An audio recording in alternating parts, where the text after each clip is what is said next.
Hello and welcome to News Laundry interviews. Today we have with us Mr. Vibhuti Narain, an ex-IPS officer who is fighting to bring the perpetrators of Hashimpura custodial killing to books. Hashimpura custodial killing took place in 1987, where 42 Muslims were picked from Hashimpura Mohalla in Meerut district of Uttar Pradesh. These Muslims were shot dead and later their bodies were thrown into two canals in Ghaziabad district. It is 29 years now and not a single person is convicted in this gruesome murder case. Mr. Rai has written a book on this issue to expose the people who were actually behind this killing. The book is titled Hashimpura 22nd May, and with us is now Mr. Rai. Mr. Rai, first of all, the timing of the book raises many questions. There is already so much of polarization in UP between two religions, that is Muslim and Hindu. So the timing of the book, why you chose this time particularly to? This timing is not deliberate. It so happened that book took many years. I took roughly about say 15 years to complete this book. It is a small book, but you had to scan a large number of documents, you have to interview a large number of people, and then you have to lay hands on many things which were not very easy to get through. So it took time, and then the publisher took its own time. So it is only a chance that the book is coming now. Sir, when this custodial killing took place, you were the SP of Ghaziabad. So can you take the viewers a little back to history and brief us what actually unfolded? In 1987, Meerut was witnessing one of the worst phases of communal violence, and it started say on 16th or 17th of August, and on 22nd August there was cordon and search operations in Mohalla Hashimpura. Army was there, CRPF was there, UP police was there, PSC was there, and 400-500 Muslims were taken out of their houses. Many of them were arrested, and they were sent, most of them were sent to various jails and police stations. But 42 young people, they were taken towards Ghaziabad, and at two places, say at the first place of occurrence was a canal very close to Muradnagar. They were, in fact, PSC was taking them in their vehicle, and they tried to kill all of them at the first place of occurrence, but something happened and they had to run away. So roughly half were killed there, and remaining half were taken to another canal, which is very close to Delhi. There is a place known as Makanpur. So half were taken there, and they were killed there.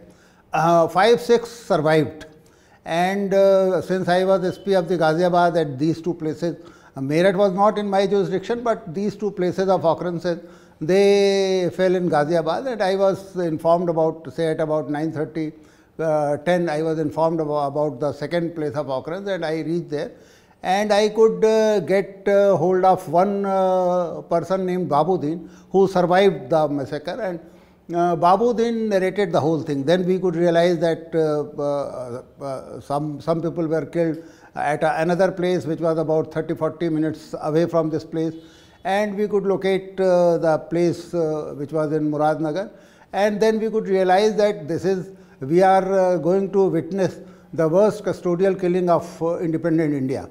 Sir, it is alleged that during that time, this all Hashimpura custodial killing was well planned, and the PAC was briefed by higher ups, which are yet to being arrested or being convicted in this case. Being a police officer with serving for UP government at that time, was it very difficult for you? What kind of challenges you faced when you said that this is a clear-cut case of custodial killing? From the very beginning, I was of the opinion that the leader of this PSC contingent was a sub-inspector. The senior-most officer who was involved in the killing was of the rank of a sub-inspector, and I always felt that a sub-inspector cannot take such a big decision, number one thing, and number two, his command will not be obeyed by his subordinates unless there are senior officers involved, some officer who have given them assurance that nothing will happen to them, or some political leadership is involved.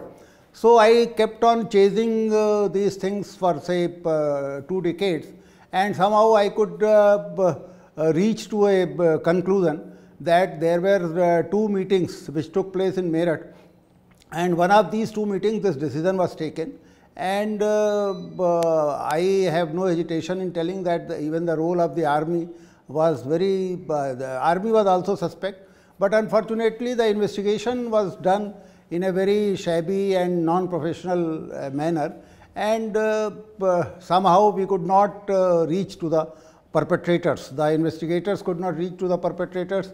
They filed charge sheet against 19 people.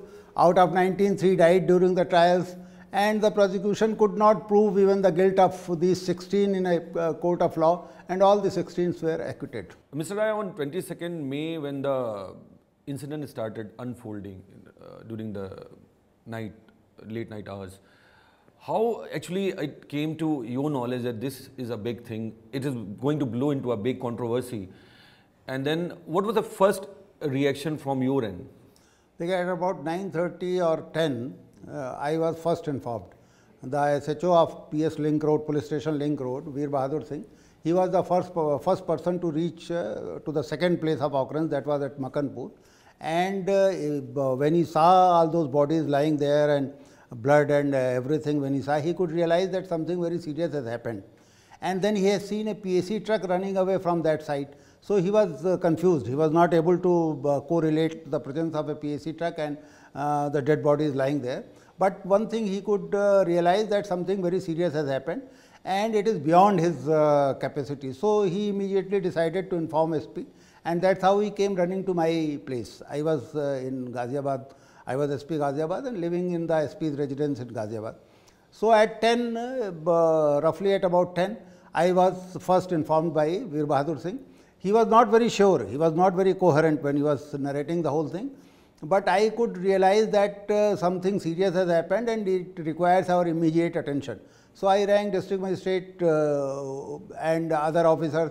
We all went there, say by 11 we were all there.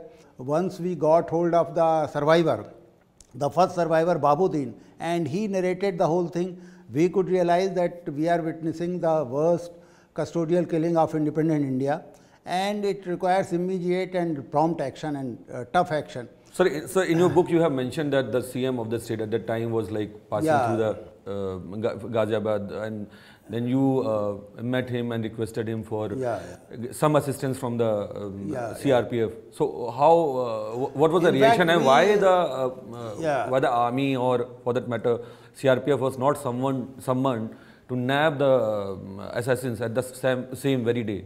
We realized that it has been done by PAC, and the people who have committed this offence, they have all run away to Meerut, where they were actually deployed. And Meerut those days was having a large presence of PAC contingent, and they were all armed. We realized that district police may not be able to handle this situation, and they may not be able to nab those people unless we are given assistance from say better armed and better organized force like army or BSF or CRPF. So we decided, we means I and district magistrate decided that we will go to Meerut and we will inform Director General Police, who was camping in Meerut those days. But by the time we started for Meerut, we got a information that Chief Minister Uttar Pradesh, Veer Bahadur Singh, he was passing through that area. From Delhi he was going to Meerut, and his route was from the same road where we were standing. So we stopped him, we told him that something very serious has happened and we need to discuss with him. He took us with him to the Meerut Circuit House, and there we narrated the whole thing to Chief Minister and other senior officials, including say Director General Police, IG Police, DIG Police, Commissioner, Meerut Division. Everybody was there, and we narrated the whole thing to the group of officers. And somehow our suggestion that army or BSF or CRP should be called to nab those PAC people who have gone there, and they must be camping in Meerut at that time.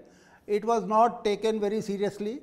Maybe, obviously, nobody wanted to So, take. can you please, for the sake of our viewers, can you please tell what was exact reaction of then Chief Minister Veer Bahadur Singh? Was he just simply laughed about the information, or was he said, please wait for some time and then we'll look into it? In fact, I have discussed in detail in my book about this episode.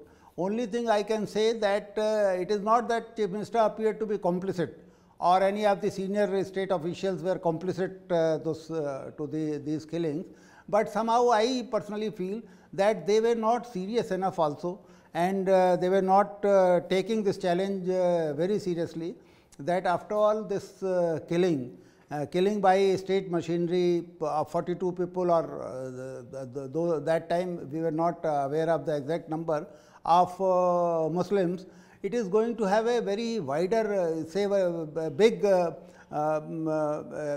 you can say, ramifications politically, administratively. It should have been taken as a challenge to the Indian Constitution, which claims to be secular and which claims to ensure security to the minorities, to equal status to the minorities. It should have been taken as a challenge to the Indian Constitution. Unfortunately, the political leadership. So I'll stop you here because I'll quote from your book. You have written that Hashimpura is a collective failure of all the stakeholders of Indian state, which is politicians, forces, and society as a whole. Will you please elaborate on it? Yeah, personally I feel that the whole Indian state failed, all the stakeholders failed. You see, political leadership, they did not take it as seriously as it should have been taken. The police leadership, it completely collapsed. The civil leadership was nowhere seen. Press did not pay serious attention to this big thing. But if I remember, the Indian Express did a pictorial essay on it, saying how the PAC was like holding the gun on the head. Initial 4 or 5 days, it was complete blackout. It happened next door to the Delhi, to the national capitals, where all the national dailies were published. But it was a total blackout, unless a small Hindi weekly, Chauthi Dunya, published this news first time after, say, 4 or 5 days after this incident. Nobody took notice of this. So press also failed. Judiciary also, I personally feel, failed in the sense that it took 28 years and nothing happened. 28 years to settle this case, and nothing happened. So all the stakeholders of the Indian state, I think, have to shoulder the blame equally. Why particularly this Hashimpura Mohalla was targeted at that time? Why the youths from that, or the Muslims for that matter, from that particular area were picked up by PAC? Was it well planned, do you think, or was a knee-jerk reaction to the communal violence which engulfed the Meerut at the time? 2 bad incidents took place in Meerut during those riots. One was in Malyana, the other was in Hashimpura. Both were almost on the same dates. Malyana, more Muslims were killed. But Hashimpura is worse in the sense that it was a custodial killing. You took them in custody and then you killed them. It was worse than Malyana. And I personally feel that something has happened on 21st May morning. A murder took place in, say, very close to the Hashimpura, and the deceased was the brother of the major of, his brother was a major in the Indian Army, and personally I feel that it was a revenge and it was a lesson which was to be taught to the people of Hashimpura, because they thought that it was the people of Hashimpura who was responsible for the killing of this boy. And sort of revenge, you can say, number one. So you want to say that army at the time and PAC were hand in gloves? Yeah. The role of army was not investigated properly. If you see the investigation of the CID, like in last 28 years, hardly ever when the court proceedings takes place, there's a very rare mention of army being a part of it. Yeah, this is very interesting, because if you read the documents of the CID, you find that for first 4 or 5 years, army was regularly mentioned. There is regular mention in CID reports about this major about the killing of his brother, about the connection between the murder of that boy and Hashimpura. Second, the worst thing is that somehow the security apparatus, which is naturally dominated by a majority community, whether it is police or PAC or CRP, somehow they feel that communal riots are initiated by Muslims, and if you have to control communal violence, you have to teach Muslims lessons. And in Meerut, a normal saying among the security establishment was that Meerut has become a mini Pakistan, so Muslims need to be taught a lesson. And when you go to teach lessons to a community, how do you teach lesson? You pick up the young, the healthiest, the say cream of the society, and you kill them. That's how you think that you have taught lesson to a community. So this unfortunate thinking was also one of the reasons. After all, if something has happened from Hashimpura and a boy has been killed, so natural course should have been that you should have investigated the case, you should have got the criminals, and you should have taught them lessons, not to the community as a whole. So this was also one of the reasons. So at the time, I remember I read the reports and all. The police was facing two resistance from two fronts. One from army. Army was not ready to cooperate in the investigation process, and PAC as well. So at the time, as a senior officer who was like monitoring the case very closely, what kind of strategy or technique was adopted from the end of the police to ensure that this doesn't go unnoticed? Unfortunately, I was not associated with the investigation because within 36 hours, the investigation was taken from me and handed over to CID. So investigation was done by CID. I have read the documents of CID and I found that for many years they kept on sending notices, sending requisitions to army officers, and they just did not turn up. With very great difficulty, the major who was commander of the army contingent deployed in Hashimpura, he turned up and he spoke all humbug, he spoke all lies. Whatever he stated was not corroborated from what reports he was sending to his higher headquarters. CID questioned him also. CID raised this doubt also in their report, but unfortunately CID did not do anything against that major, and that major did not turn up in the court. This is the irony of the whole judicial system, that prosecution could not produce his presence in the court in spite of sending many say summons and whatever court procedures were required, and he never turned up to the court. So do you think that it was a deliberate attempt to delay the entire investigation process so that those who were like the survivors in the judicial killing, those who survived that onslaught, they will also, their memories will fade off, and the victim the witnesses will naturally get away from the court procedure. They will get tired and वो थक जाएंगे और hope छोड़ देंगे. इसलिए इस process को धीरे धीरे और स्लो किया गया, इन्वेस्टिगेशन को स्लो किया गया, बिकॉज उस समय जो सरकार थी, ये कॉन्जिक्यूटिव जो सरकारें बनी, चाहे वो कांग्रेस की हो या दूसरी और पार्टीज़ की बाद में, उनको वो सूट करता था पॉलिटिकल इन्वायरमेंट जो था मेरठ में. देखिए, डे वन से इन्वेस्टिगेशन जो था वो इस तरह से किया गया कि ताकि अदालतों के दिमाग में कन्फ्यूज़न पैदा हो. जो स्टेटमेंट्स रिकॉर्ड किए गए सर्वाइवर्स के, जिसमें 3 सर्वाइवर्स तो मोहन मेकिन्स हॉस्पिटल में मौजूद थे, उनके जो स्टेटमेंट एक हफ्ते के अंदर रिकॉर्ड किए CID ने सेक्शन 161 CRPC के तहत, एविडेंस एक्ट के तहत, उनमें वो सारे के सारे 161 CRPC के तहत वो सारे के सारे स्टेटमेंट्स उसके खिलाफ थे जो FIR इन सर्वाइवर्स ने खुद थानों में लिखाई थी, थाना लिंक रोड और थाना मुरादनगर में. तो 2 दिन के अंदर उनकी मेमोरीज़ कैसे ऐसे फेड कर जाएंगी कि वो हथियारों के बारे में गलत बातें कहेंगे, वर्दी के बारे में ऐसा कहेंगे जिससे कन्फ्यूज़न पैदा हो. तो ये तो सारा पहले दिन से डेलिब्रेट अटेम्प्ट हो रहा था कि कैसे हम इनको बेनिफिट ऑफ डाउट दिलाएं जो असैसिन्स थे, और परपेट्रेटर्स तक तो पहुंचने की कोशिश ही नहीं की गई. You can see the documents of CID, you will find that for से till half of the investigation, they keep on telling that 2 meetings took place where these decisions were taken. They keep on telling that the behavior of the army officer was suspect. They keep on telling that some senior officers must be involved in this thing. But say once half the investigation is over, suddenly that tone changes. And at the end of the day, when they file the charge sheet, they say that only these 19 people are involved, they are responsible for this killing. 19 people initially who were charge sheeted, out of 19, 3 died, so 16 faced the music. But out of these 19, the senior most officer is a sub-inspector. So I personally I can't believe that a sub-inspector can take this big a decision, and his decision will be, his commands will be obeyed by his under command.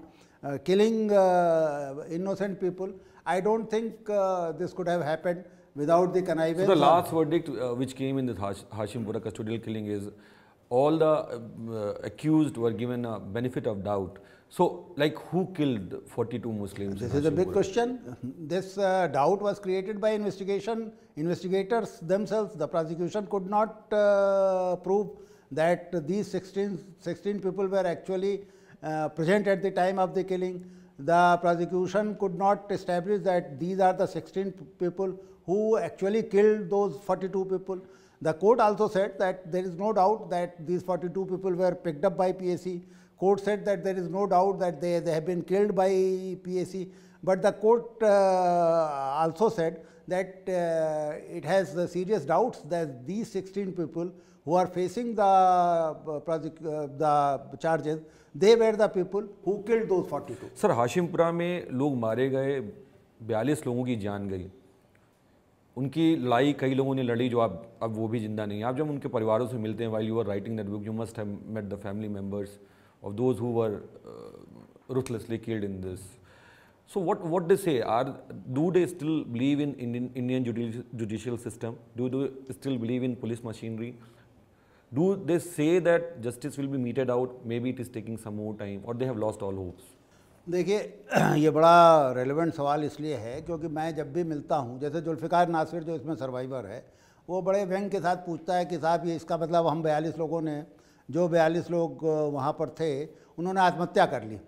अगर उनकी हत्या हुई है तो हत्यारे कौन, ये तो सरकार को बताना चाहिए, तो राज्य को बताना चाहिए, तो उसका आप कोई जवाब नहीं दे पाते हैं. और it is very true that if they lose faith in police, they lose faith in judiciary, it means that they will lose faith in the Indian state. तो हमारे स्टेक्स बहुत ज़्यादा हैं. हम ये अफोर्ड नहीं कर सकते कि एक बहुत बड़ी माइनॉरिटी जो 15-20 करोड़ की माइनॉरिटी हमारे देश में रहती है, वो इंडियन स्टेट्स में उसका फेथ ख़त्म हो जाए. ये अपने आप में एक बड़ी ख़तरनाक स्थिति होगी. तो इसीलिए मैं बार बार कहता हूँ कि Hashimpura should be taken as a challenge by all the stakeholders of the Indian state, and we must ensure that perpetrators and the culprits, they must be punished. Sir, UP की राजनीति को जो समझता है, जो पॉलिटिक्स को समझता है, वो ये आज समझता है कि पिछले कई सालों से, खास तौर से एक पुलिस अधिकारी के लिए सिस्टम के खिलाफ बोलना is like a big challenge. आप कुछ काम कर रहे हैं, आपने सिस्टम के खिलाफ आवाज़ उठाई या पॉलिटिकल सिस्टम के खिलाफ आपने क्वेश्चन किया, तो आपका ट्रांसफ़र होना पक्का है, which is very evident. So, आप जब when you were doing your services pointing out about this custodial killing, what kind of actual issues, problems you faced? देखिए, ये तो हमेशा रहेगा और ये सिर्फ यूपी में नहीं, पूरे देश में है कि जब आप इस्टेब्लिशमेंट के ख़िलाफ़, जब आप सिस्टम के ख़िलाफ़ कोई बात कहते हैं तो आपको उसके लिए फिर नतीजे भी उसके फेस करने के लिए तैयार रहनी चाहिए. और जाहिर है कि एक ब्यूरोक्रेट के लिए वो नतीजे इसी तरह के होते हैं कि आपके ट्रांसफ़र हो सकते हैं, आपको प्रमोशन डिनाई किया जा सकता है, आपको सस्पेंड किया, ये सारे नतीजे हैं. आपके साथ क्या किया हुआ? मैं तो खुद ये मानता हूँ कि मैं तो पिछले 35-40 सालों से लिखता रहा हूँ. हाशिमपुरा तो मेरी एक किताब है, इसके अलावा भी मैं लगातार लिखता रहा हूँ. छोटे मोटे इनकन्वीनियंसेस या छोटे मोटी इस तरह की प्रॉब्लम्स आई हैं, पर मैं हमेशा उनको इस तरह से लेता रहा हूँ कि अगर आप, किसी डॉक्टर ने तो मुझसे कहा नहीं लिखने के लिए, अगर मैं लिख रहा हूँ तो अपने कन्विक्शन की वजह से और अपनी जो एक अर्ज है मेरे अंदर उसकी वजह से लिख रहा हूँ. तो छोटे मोटे अगर समस्याएं आती तो फिर उसे मुझे झेलना चाहिए और मैं झेलता रहा हूँ. सर, एक आखिरी सवाल, हाशिमपुरा मसले में जब media made lot of noise, जब अभी रिसेंट वर्डिक्ट आया, उसके बाद UP government were force to file a plea in this case to reopen and reinvestigate. आप आपको क्या लगता है कि इसका अंत कहाँ पे होने वाला है? देखिए 28 साल लगे निचली अदालत से फैसला होने में, और अगले पता नहीं 15 साल लगेंगे, 20 साल लगेंगे अपील का फैसला होने में। मेरा अपना मानना है कि जो इन्वेस्टिगेशन था उसके आधार पर कोई भी अदालत सज़ा नहीं दे सकती, क्योंकि इस इन्वेस्टिगेशन में बहुत झोल हैं और इन्वेस्टिगेशन तरह तरह के डाउट्स क्रिएट करता है। और जो हमारा जुडिशल सिस्टम है, जो हमारा क्रिमिनल लॉ का जो एडमिनिस्ट्रेशन का सिस्टम है, उसमें बेनिफिट ऑफ डाउट हमेशा एक्यूज को मिलता है, और ये इन्वेस्टिगेशन ही बहुत बायस्ड और नॉन प्रोफेशनल तरीके से हुआ है। तो मेरा तो अपना मानना है कि भले वक्त और लगे, लेकिन हमें इस मामले को री इन्वेस्टिगेट करना चाहिए और हमें सचमुच उन लोगों तक पहुंचने की कोशिश, क्योंकि 16 आदमी जिनके खिलाफ जो अब जिंदा हैं और जो फेस करेंगे, अगर हाई कोर्ट ने कह दिया कि नहीं इनको फिर से इनका ट्रायल हो या इनको सज़ा देने के लिए हाई कोर्ट तैयार हो, तो ये 16 आदमी ज़रूरी नहीं है कि थे जो सचमुच हत्यारे थे। इनमें एक मुसलमान है, तो जाहिर है कि कोई मुसलमान कैसे शरीक हो सकता था इस पूरे उसमें, तो इन्वेस्टिगेशन ही गड़बड़ हुआ है। तो इसे री इन्वेस्टिगेट करने की ज़रूरत है, और उत्तर प्रदेश सरकार ने अनफॉर्चुनेटली ये प्रेयर नहीं की हाई कोर्ट में। उत्तर प्रदेश सरकार को ये प्रेयर करनी चाहिए थी, उन्होंने नहीं की है, लेकिन किसी दूसरी तरफ से ये प्रेयर हुई है कि इसको री इन्वेस्टिगेट किया जाना चाहिए। और मैं भी ये मानता हूँ कि जब तक ये मामला री इन्वेस्टिगेट नहीं होगा, पुराने इन्वेस्टिगेशन और पुराने एविडेंसेस के आधार पर it is almost impossible for any court to punish these people. Sir बहुत बहुत शुक्रिया हमारे साथ बात करने के लिए। All the best for your book, and we hope that Hashimpura का जो कस्टोडियल किलिंग है comes to a logical end. Thank you so much. Thank you. So this was Mr. Rai for us. And remember viewers, when corporation pay, corporations are served, and when public pays, public is served. So support News Laundry, support independent media, and click here to support I Pay to Keep News Free campaign. If you enjoyed that, click up here to support us and down here to subscribe. Be sure to check out our older episodes and the other stuff we do, like Can You Take It, I Agree, panel discussions, comics and animations, and much, much more.